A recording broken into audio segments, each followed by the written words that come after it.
This video, pretty much what I want to do is I want to give a brief little introduction to Externalist Epistemology, externalism.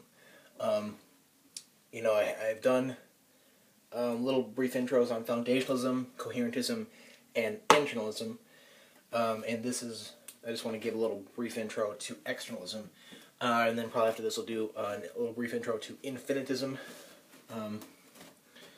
which is in this solution to the regress problem, but and then from there I can probably go into a couple anthologies and start doing some things in some articles and doing that, because currently I'm doing some articles from the logical positivist period, and these few intro videos are pretty much making me feel better about doing videos in the contemporary period following Edmund Gettier. So externalism, is contrasted with internalism, because internalism, like I said in the previous video, is mostly about this accessibilism. Feldman and Connie kind of separated accessibilism from this. Accessibilism is pretty much what internalism is for most epistemologists until Connie and Feldman split these two apart. Accessibilism is that we have cognitive access to the justification of our beliefs,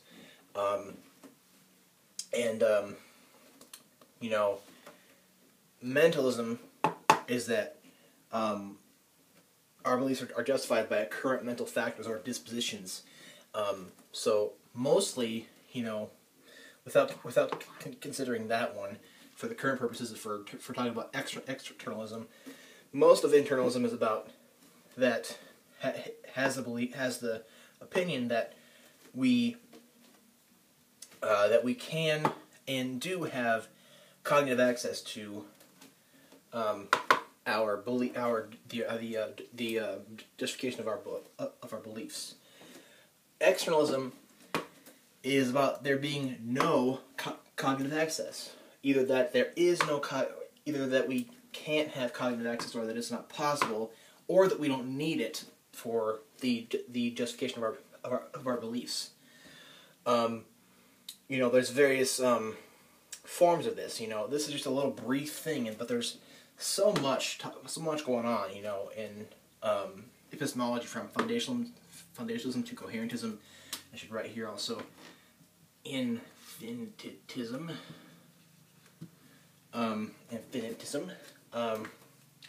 There's so much going on here, that I couldn't possibly, go over it in one little intro video. That's why I'm going to go by, single articles, to hopefully, do these theories justice, rather than this one little intro. So I'm not trying to say that this is all it is, but this is just a little brief little intro. So externalism claims that that it's not possible for us to have cognitive access to the justification of our beliefs, or that we don't need it for justification, along with other possible ways of talking about justification, because internalism and externalism is about what justification is like, how it works, what we need to know about the justification of our beliefs. And internalism and externalism has a lot to do with they all kind of give solutions to the Gettier problem, along with they just kind of talk about the way justification is, the way beliefs are, and what it means for beliefs to be justified, what it means for us to have knowledge. The Gettier problem, I find that to be more important for internalism and externalism rather than to foundationalism, coherentism, and infinitism, because the Gettier problem was from an article by Edmund Gettier, who basically went against the whole thing that justified true belief is knowledge. Before Gettier, this was granted. This was pretty much granted by everybody.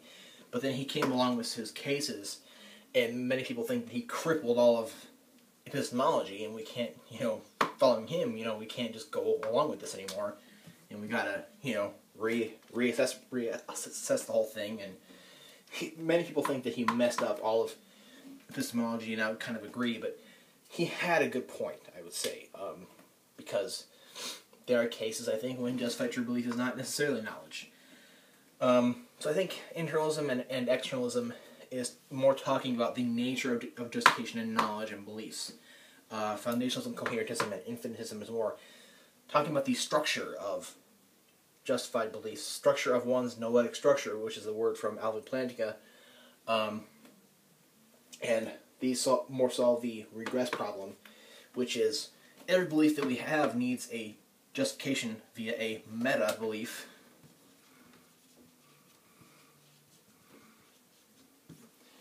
And so this belief is the meta-belief which justifies this one.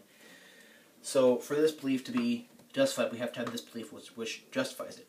But for this one to be justified at all, we have to have a belief which justifies this one. So we have this one, which can be called a meta-belief, and then it goes on and on into infinity backwards. Infinitists are fine with this. They're fine with it, and they give arguments for it against arbitrariness and against circularity. But these two solve the regress problem in different ways, talking about the structure. But on to externalism. So this, what I was just kind of giving was more of a brief little intro into what we're talking about, basically. We're talking about knowledge, justification, justified beliefs, the nature of it, justified true belief being knowledge, as to whether that is the case or not, and the structure of justification and knowledge via the regress problem and solutions to it. Clairvoyance. I put that as a point here because there's an article by Lawrence Boninger, who himself is not an externalist, but he argues against externalism via giving multiple cases of people who are clairvoyant and come to having certain beliefs about the location of the president via their clairvoyant power, like a psychic. They had no way of coming to. They had no empirical way of coming towards a certain belief, but they came to it because of their clairvoyant power. Boninger comes to the conclusion that even though they had a reliable process of coming towards their beliefs, it's not knowledge, and it's not even justified. Now, I haven't read that in a while, so I could be rusty on that. That's what it is. It's about, and I put clairvoyance here because that's a good example of what could be a reliable process for gaining certain beliefs. And we're talking about processes because we have this whole big theory, which is of externalism, called reliabilism. Reliabilism, we have people like Alvin Goldman and John Greco. Greco is about virtues, Goldman is about processes. Externalism is unlike internalism. Externalists can't talk about cognitive access or mentally occurrent factors because they don't believe in any such factors with respect to justification. So they have to rely on the processes of how one comes to a belief, or the virtues used in coming towards the belief. Personally, if I was going to be an externalist, I'd pretty much be more in this boat. But that's a different thing.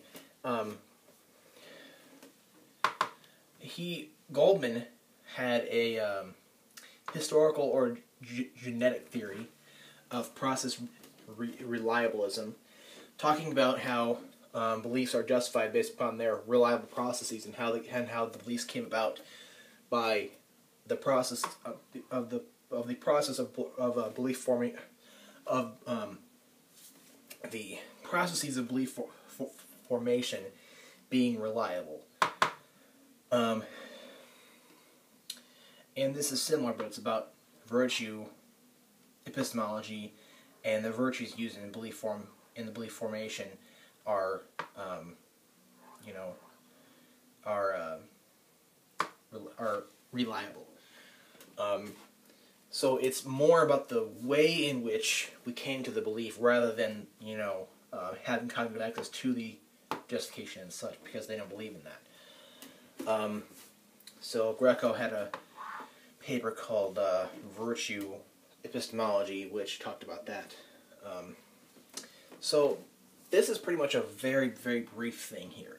I think, unless you've read an article, I think Goldman, he has an article which is called What is Justified Belief? And I think that article is in the Blackwell Anthology of Epistemology, because it's very important. It really is probably one of the best articles of externalism. You know, and then Bollinger, his article against externalism, Greco, his Virtue Epistemology, Alston, and then Barry Strada are other ones to read. Again, this is a very brief thing here. This is very scratching the surface. I couldn't possibly, you know, go that deep here with this little brief thing here, but I plan on going into articles. I think one I will probably do pretty close to now is this one. What is justified belief? I think it's probably called What is Justified Belief, not What is Justified True Belief. I think it's probably What is Justified Belief. I plan on going over this one, doing a video on this one soon. And these guys probably much later, but this one soon as well. But this, I think this one is the best one to read if you want to understand the externalist perspective. And Goldman also gives other people to read in his own article. So, thank you if you think I've messed something up, or if you think I've left something out in a very cursory intro to externalist epistemology, please comment. I'd love to discuss with you. Also, if you have a question, comment as well. Thank you.